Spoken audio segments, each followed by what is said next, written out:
Nama saya Rosenjelika Saragih dengan NIM 2110000048,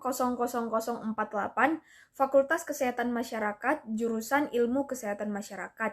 Di sini saya akan menjawab diskusi pertemuan 13 mengenai hukum. Setiap masyarakat membutuhkan perlindungan. Hukum adalah perlindungan yang berbentuk kaidah dan norma yang mengikat masyarakat. Hukum merupakan peraturan yang berisi perintah dan larangan yang harus ditaati masyarakat, guna terciptanya ketertiban dalam kehidupan masyarakat. Dengan adanya hukum, maka setiap orang mendapat jaminan kesejahteraan, keadilan, dan kebenaran. Hukum bersumber dari Allah, dan Allah lah yang telah mengaruniakan pengertian kepada manusia untuk bisa memahami hukum dan peraturan.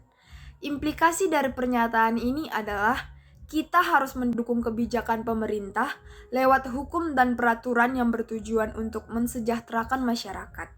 Namun, kita juga berhak untuk menyuarakan aspirasi kita jika keputusan atau kebijakan yang ditetapkan pemerintah tidak sesuai dan menyimpang dari kebenaran. Dalam penerapannya, sangat diperlukan adanya kesadaran hukum. Kesadaran hukum merupakan kesadaran akan norma-norma yang terdapat di dalam hukum yang dibuat pemerintah dan berlaku. Kesadaran ini juga mencakup kesadaran untuk menaati norma-norma hukum tersebut. Fungsi kesadaran hukum adalah menjadi dasar bagi penegakan dan disiplin hukum. Jika kesadaran hukum rendah, maka akan terjadi kendala dalam pelaksanaan hukum di Indonesia. Sebagai contoh, masyarakat akan kurang berpartisipasi dalam kebebasan politik dan pelanggaran hukum akan terus meningkat.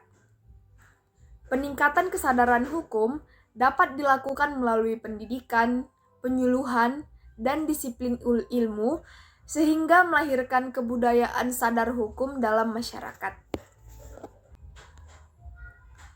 Lalu, bagaimana pandangan umat Kristen mengenai hukum? Umat Kristen mengakui Tuhan adalah pusat semua yang baik. Tuhan Allah adalah hakim yang terakhir yang memutuskan apa yang benar dan apa yang salah. Karena itu, tanggung jawab manusia yang pokok ialah melakukan apa yang dikehendaki Tuhan Allah. Yang termasuk dalam hukum Tuhan adalah amanat agung, hukum Taurat, dan hukum kasih. Allah jatuhkan hukuman atas pelanggar hukum atau pelaku dosa dalam artian mati rohaninya, jasmaninya, dan mati kekal.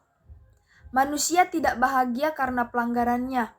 Manusia selalu mencurigai Tuhan Allah dan bahkan tidak percaya kepada hukum Tuhan Allah.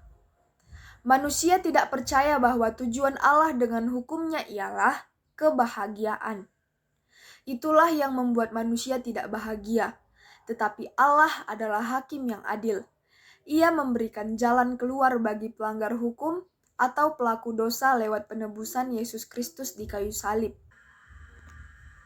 Tetapi kenyataan yang terjadi sekarang di Indonesia, hukum sering dipergunakan kaum yang kuat dan kaya untuk menjadi alat penindas bagi kaum yang lemah dan miskin.